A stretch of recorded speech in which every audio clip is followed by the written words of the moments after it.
Hi guys, this is your friend Rishabh and you are watching Financial Freedom. The more you learn, the more you earn. So guys, आज का ये जो topic है ना, ये उन लोगों के लिए है जो भी स्टॉक मार्केट के बारे में जानना चाहते हैं कि स्टॉक मार्केट एक्चुअली में होता ही क्या है, कैसे वर्क करता है, हम कैसे इसमें अकाउंट खुलवा सकते हैं और हम भी कैसे स्टॉक मार्केट में प्रॉफिट अर्न कर सकते हैं। तो चलिए जानते हैं इसी वीडियो में। तो सबसे पहला सवाल आपके मन में ये आ रहा होगा कि स्टॉक मार्केट, शेयर मार्केट या फिर इक्विटी मार्केट होती ही क्या है।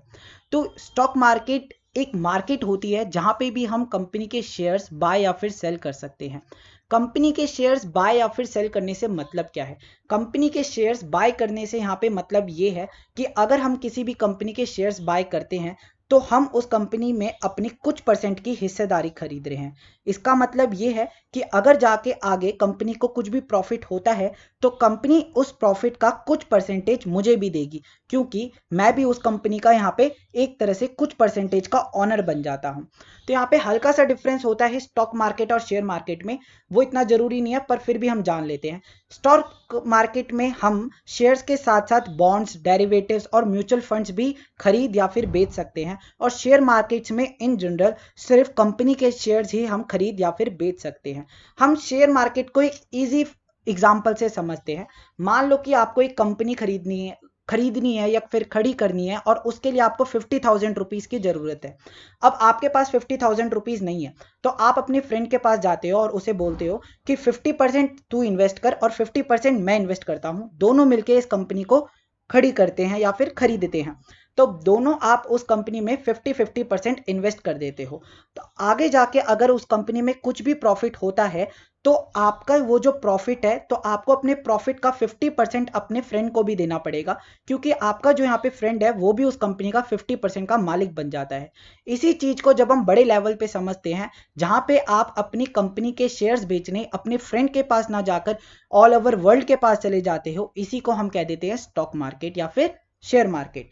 अब इसको हम इजीली दो तरीके से समझ सकते हैं कि किसी भी कंपनी के शेयर्स मार्केट में आते ही कैसे हैं।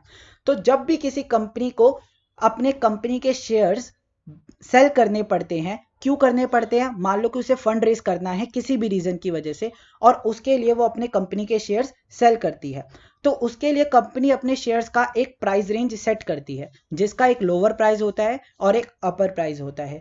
लोअर प्राइस और अपर प्राइस बेसिकली उस चीज पे डिपेंड करता है कि कंपनी की मार्केट में कितनी डिमांड है और उसी हिसाब से कंपनी अपने शेयर का प्राइस रेंज सेट करती है। और जो भी पर्सन या फिर जो भी इंस्टीट्यूशन उस कंपनी के शेयर यहाँ पे बाय करना चाहता है, वो यहाँ पे अपने उस कंपनी के शेयर्स बाय कर सकता है। और इसी चीज को हम कहते हैं आईपीओ। और अगर आपने मेरी आईपीओ वाली वीडियो नहीं देखी तो लिंक नीचे डिस्क्रिप्शन में है, उसे जाके जरूर देखिए। अब मान लो कंपनी के शेयर्स यहाँ पे कंपनी अपने शेयर्स यहाँ पे बेच देती है। अब मान लो यहाँ पे आता है सेकंड स्टेप, जिसे हम कहते हैं सेकेंडरी मार्केट। अब सेकेंडरी मार्केट में जो क्या होता है, यहाँ पे जो कंपनी होती है वो अपने शेयर का प्राइस डिसाइड नहीं करती। अब जो कंपनी के शेयर का जो प्राइस होता है वो डिसाइड करता है बेसिकली उसकी डिमांड और सप्लाई पे। अब मान लो कंपनी अपने शेयर्स सेल कर देती है। अब कंपनी के जो शेयर्स है मुझे नहीं मिले, लेकिन मुझे उस कंपनी के शेयर्स खरीदने हैं। अब मान लो कंपनी ने अपने शेयर का जो प्राइस है वो 100 रुपीज में मैक्सिमम बेचा था। अब उस कंपनी के शेयर्स मैं 110 रुपीज में भी खरीदने को रेडी हूं। और मैं क्यों इतना हाई पे कर रहा हूं? क्योंकि मुझे जो पता है वो कंपनी जो है बहुत अच्छी है, वो आगे चल के मुझे प्रॉफिट देगी। तो उस कंपनी के शेयर के प्राइस के लिए मैं अब 110 रुपीज भी देने को रेडी हूं।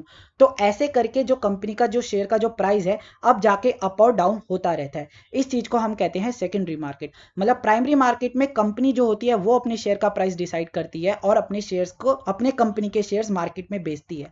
और सेकेंडरी मार्केट में कंपनी का जो उस शेयर के प्राइस होता है उस पर कोई भी रोल नहीं होता। वो बेसिकली डिपेंड करता रहेगा कि उस कंपनी के शेयर्स में मार्केट में कितनी डिमांड और कितनी सप्लाई चल रही है, और उसी के हिसाब से उसका जो शेयर का जो प्राइस है अप या फिर डाउन होता रहेगा।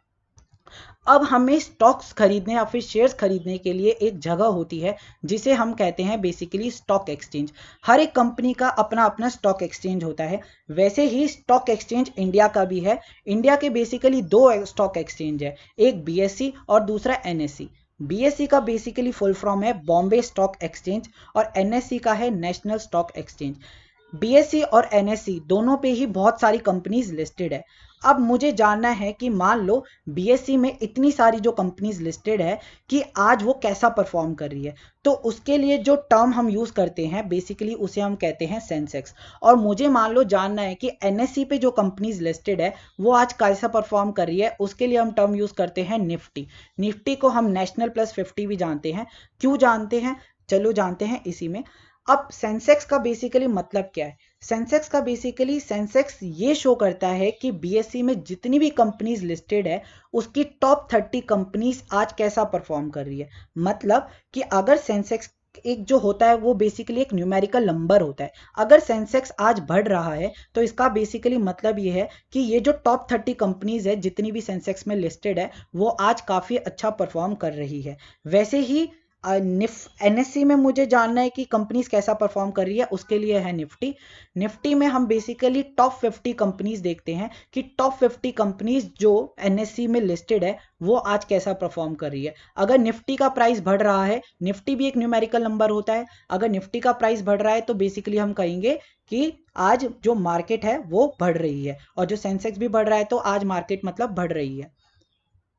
अब हम बेसिकली ये जानते हैं कि हम किसी भी कंपनी के शेयर्स बाय या फिर सेल कैसे कर सकते हैं। तो उसके लिए आपको 3 चीज़ों की ज़रूरत होती है: बैंक अकाउंट, ट्रेडिंग अकाउंट और डीमेट अकाउंट। अगर आपको किसी भी कंपनी के शेयर्स खरीदने हैं तो सबसे इंपॉर्टेंट चीज़ क्या है, वहाँ पे आपको पैसों की ज़रूरत पड़ेगी और उसके लिए आपको क्या चाहिए, अपना एक बैंक अकाउंट चाहिए। अब ट्रेडिंग अकाउंट बेसिकली वो अकाउंट होता है जिसके थ्रू आप किसी भी कंपनी के शेयर्स यहाँ पे बाय या फिर सेल कर सकते हैं। अब कंपनी के शेयर्स आप समझ लो बाय कर लेते हैं, उसको रखने के लिए एक डीमेट अकाउंट की जरूरत होती है। तो डीमेट अकाउंट एक तरह से तुम्हारा वर्चुअल लॉकर होता है जहां पे आप अपनी कंपनी के जो शेयर्स होते हैं उसे आप होल्ड करके रख सकते हैं जब तक आप चाहते हैं। तो डीमेट अकाउंट एक तरह से तुम्हारा वर्चुअल लॉकर होता है और कुछ भी नहीं। तो क्या हम एनएससी और बीएससी में जाकर डायरेक्ट शेयर्स खरीद सकते हैं? नहीं। हम एज ए रिटेल इन्वेस्टर्स हमें ब्रोकर की जरूरत होती है। तो ब्रोकर का बेसिकली काम क्या होता है? ये जो होता है बायर्स और सेलर्स को आपस में कनेक्ट करने का काम करता है और इसके लिए वो हमसे एक चार्जिंग फी लेता है जिसे हम क्या कहते हैं, ब्रोकरेज रेट।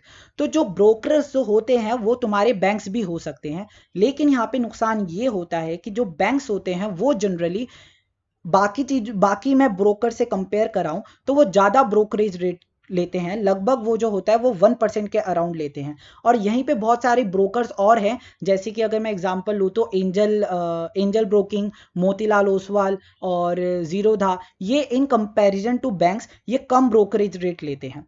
तो अगर मैं इसको यहाँ पे चार्ट है, इस चार्ट से यहाँ पे समझे तो जो बायर्स होते हैं और जो सेलर्स होते हैं वो ब्रोकर्स के पास जाते हैं और ये जो ब्रोकर्स होते हैं वो आगे एनएससी और बीएससी में जाके स्टॉक का जो प्राइस खरीदते, स्टॉक जो है वो खरीदते या फिर बेचते हैं।